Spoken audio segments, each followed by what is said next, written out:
Living below your means is all about being intentional with your spending. It's really as simple as spending less than you earn so you've got some extra cash hanging out at the end of each month. And that leftover moolah, well, that's like your financial sidekick, right? Ready to help you build an emergency fund or even grow it into savings over time. And if done right, keeping your spending in check doesn't mean that you're going to be missing out on life's little joys. I mean, it's all about making sure that your hard-earned money goes where it truly matters. Hey everybody, welcome to Thrifty Budgeting, your go-to channel for big savings and laughs bigger than a toddler discovering bubble wrap. Today, we're diving into all kinds of tips and hacks that's going to help you stretch your money so you can savor the good stuff, like family, friends, and those priceless stress-free moments that you've been missing. Now be sure stick around through to the end because there's a few surprises in here you don't want to miss. Now let's jump right in and uncover a whole new way of living. Now really, the secret sauce of financial freedom is making wise money choices, which you can pull off with just a few simple tweaks along the way. For example, one thing that you can do if you're short on cash is visit your local library. Now I know you probably weren't expecting to hear that, but public libraries are mini treasure chests. I mean, sure, they have books, but did you know that some libraries loan out tools, cake pans, board games, movies, and even museum passes? I mean, if you need a baking pan, just borrow it from your local library and return it. I mean, you can literally throw a party, fix a leaky faucet, and entertain your kids all for free. Now, one thing we'd like to emphasize is that living below your means doesn't mean living without. It just means that you utilize your free local resources, which is a smart thing. So if you're looking for additional savings on top of this, you should try joining a Buy Nothing group. Now, just saying the name probably has you picturing all the free goodies already heading your way. Now, if you haven't already heard of them before, you're in for a treat. These groups are all over Facebook. They're like online garage sales, only better because everything is, get this, free. It's like a swap meet, but without price tags. Now, members trade or just give away all kinds of things. I mean, we're talking clothes, kid stuff, baby gear, holiday decorations, kitchen gadgets, you name it. One person's decluttering is your brand new holiday setup, and all for free with no judgment. And hey, you're not just snagging cool stuff for free. You're keeping things out of landfills and connecting with your community. It's all about sharing and reusing instead of constantly buying. And speaking of swapping, you should look into bartering. Yep, skill swapping can totally save you money, especially if you've got that frugal mindset on lock. I mean, if you've got skills like editing, babysitting, organizing, or even cooking, those aren't just hobbies. They're currency in the bartering world. I mean, if you need a new porch light fixture installed, but feel more at home making lasagna than rewiring anything, well, your culinary skills might be just the thing to seal the deal with Bud, your next door neighbor, who happens to be a whiz with porch light fixtures. I mean, no awkward IOUs or complicated apps, just honest old school skill swapping. Now, not only does it save you money, but it also builds community, strength, relationships, and hey, you might even pick up a new skill along the way. So the next time that you're short on cash but high on talent, think trade instead of spend. Now look at you already saving cash with free local resources, swap meets, and now skill swaps. But we're not stopping there. Let's talk about the perks of a no-spend category challenge. Now, a no-spend category challenge is all about pressing pause on spending in certain areas. So let's say, for example, that you want to cut out spending on things like dining out, online shopping, or beauty products. And you'll do it for a set amount of time. It's like hitting hitting the reset button on your spending habits without going full on no spend mode across the board, because let's be real, that can feel a little extreme when you're just getting started. Now, the beauty of this challenge, you get to pick the categories that tend to trip you up, the ones where money seems to magically vanish. Then you'll set up a time frame for how long you'll do the no spend challenge. So it could be a week, 2 weeks, a month, or even longer if you're feeling bold. Now, the longer that you commit, the more that you'll save and the more aware you'll become of your spending habits. But here's the kicker. It's not just about cutting costs. It's also about training yourself to spend with more intention, where it actually matters. And by the end of the challenge, you just might be surprised at how little you miss those impulse buys, and even better, how quickly that your savings will stack up. And speaking of savings, if you want to turn something as small as a crumpled receipt into extra cash, ask yourself, got receipts? If so, you can use smartphone apps to turn those crumpled receipts into rewards. Yep, all those paper scraps hanging out at the bottom of your purse, tucked in your glove compartment, or stashed in your back pocket are basically little gold mines. Now here's how it works. Apps like Fetch, Receipt Hog, and CoinOut reward you with points, gift cards, or even cash just for snapping a photo of your receipts. Now over time, those points can stack up to little perks like free coffee, groceries, or Amazon gift cards. And hey, a few small wins can really add up when you're playing the long game. Now, it's not a big money maker by any means, but it's a fun, low-effort way that you can squeeze a little extra out of your everyday purchases. So just think of it as one more smart habit that works quietly in the background while you focus on bigger money moves. So why do these apps care about your receipts in the first place? Simple. Your purchase data has value. Now, brands and marketing companies use that information completely anonymized to figure out where people shop, what they buy, and how often. It helps them make smarter business decisions, improve products, and track trends. So in exchange, you get rewarded for sharing data you were just going to toss. So the next time that you're cleaning out your bag, don't throw those receipts away. Turn them into rewards instead. And speaking of rewarding yourself, let's talk about those nights when you're just too busy to cook.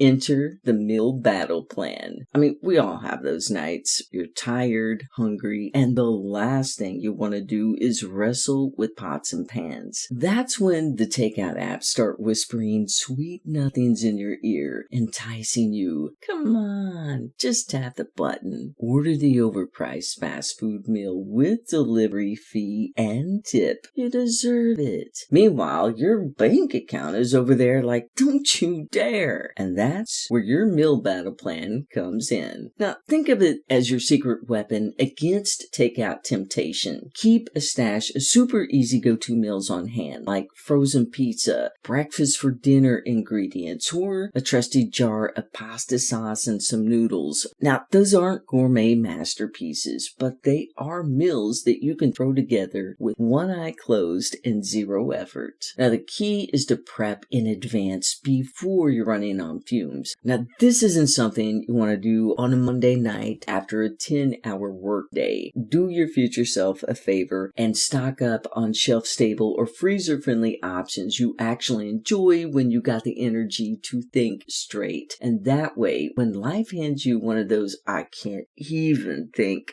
kind of days, your backup plan is already in place. I mean, no stress, no drive-thrus, and no last-minute splurges. Just quick comfort food that saves your evening and your budget. I mean, this is your backup plan against those takeout splurges that can sink your budget. And honestly, sometimes those low-effort meals hit the spot just as well, without the delivery fee, tip, or post-spending guilt. Now, while you're cooking up savings, here's a hack that'll make impulse buys a lot less tempting. Adopt the wait 48 hours rule. Now, impulse buys are like little budget wreckers in disguise. I mean, you already know the drill. 1 minute you're scrolling peacefully, and the next, boom, a glow-in-the-dark cat fountain is somehow in your cart. And your debit card is breaking a sweat, especially given the hefty price tag. And that's where the 48-hour rule comes in. And it's really simple. Before buying anything that isn't absolutely necessary, wait 48 hours. No clicking buy now, no instant gratification. Just pause and let it marinate. You can do this. Really,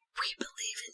Now, after 2 full days, you still really want that item and you've made sure it fits your budget, then go for it. But more often than not, you're going to find the shine will have worn off and you're going to be left wondering why you even wanted it in the first place. Now, this little pause button gives you space to think. Double check your budget, compare prices, and avoid the post-purchase guilt that loves to pop up with overnight shipping. So the next time you find your finger hovering over that checkout button, remember, if it's not worth waiting 48 hours for, it's probably not worth your money. And if you still want that glow-in-the-dark cat fountain 2 days from now, maybe it really was meant to be. And speaking of getting the most out of what you already have, let's talk about the art of reusing and repurposing. Now, living below your means doesn't always mean cutting back on spending. It can also mean getting clever with what you already have. You know the old saying, one person's trash is another person's treasure? Well, sometimes it's your own trash that turns into a hidden gem. So let's talk about the art of giving things a second life. And no, I'm not talking about that mystery box in the back of your fridge